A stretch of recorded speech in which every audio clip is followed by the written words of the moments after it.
Hello friends, ಇತ್ತೀಚೆಗೆ ಯೂಟ್ಯೂಬಲ್ಲಿ ಒಬ್ಬರು ಅಮ್ಮ ಈ ವೆಯ್ಟ್ ಲಾಸ್ ಪೌಡರು ಅಥವಾ ಆರೋಗ್ಯ ಪೌಡರ್ ಅಂತ ಒಂದು ಪೌಡರ್ ಮಾಡ್ತಿದ್ದಾರೆ. ಸೊ ನಾನು ಯಾಕೆ ಟ್ರೈ ಮಾಡಬಾರ್ದು ಅಂತ ಹೇಳಿ ನಾನು ಅವರಷ್ಟು ಅಲ್ಲದೆ ಆದರೂ ಸ್ವಲ್ಪ ಪ್ರಮಾಣದಲ್ಲಿ ಟ್ರೈ ಮಾಡಿದ್ದೀನಿ.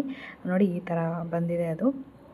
ಈ ಆರೋಗ್ಯ ಪೌಡರ್ಗೆ ಅವರು ಏನೇನು ಪದಾರ್ಥಗಳನ್ನು ಹಾಕಿದ್ದಾರೋ ಅದನ್ನೇ ನಾನು ಹಾಕಿದ್ದೀನಿ. ಸೊ ನಿಮಗೆ ಯಾರಿಗಾದರೂ ಬೇಕು ಅಂತಂದರೆ ನೀವು ನನಗೆ ಕಾಮೆಂಟ್ ಮಾಡ್ಬೋದು. ಏನೇನು ಹಾಕಿದ್ದೀನಿ ಬನ್ನಿ ನೋಡೋಣ. ಚಕ್ಕೆ ಹಾಕಿದ್ದೀನಿ,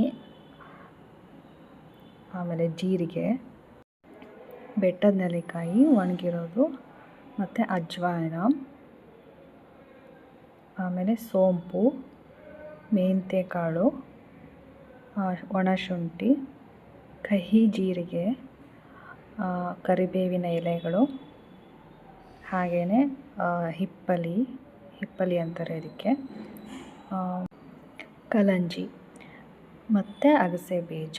ಇದೆಲ್ಲವನ್ನು ನಾನು ಸಮ ಪ್ರಮಾಣದಲ್ಲಿ ಒಂದೊಂದನ್ನು ಸ್ವಲ್ಪ ಜಾಸ್ತಿ ಹಾಕಬೇಕಾಗಿರುತ್ತೆ. ಅದನ್ನೆಲ್ಲ ಹಾಕಿ ಹುರಿದುಬಿಟ್ಟು ಮಾಡಿರೋವಂಥದ್ದು, ಮನೆಯಲ್ಲೇ ನಾನು ಮಿಕ್ಸಿ ಮಾಡಿರೋವಂಥದ್ದು. ಈ ಪೌಡರ್ನ ಬೆಳಗ್ಗೆ ಎದ್ದ ತಕ್ಷಣ ಒಂದು ಗ್ಲಾಸ್ ಉಗುರುಬೆಚ್ಚಗಿನ ನೀರಲ್ಲಿ 1 ಟೀ ಸ್ಪೂನಲ್ಲಿ ಹಾಕ್ಕೊಂಡು ಕುಡಿಬೇಕು. ತುಂಬ ಚೆನ್ನಾಗಿರುತ್ತೆ. ನಾನು ಟ್ರೈ ಮಾಡ್ತಾಯಿದ್ದೀನಿ, ನಿಮಗೂ ಬೇಕಂದರೆ ಹೇಳಿ.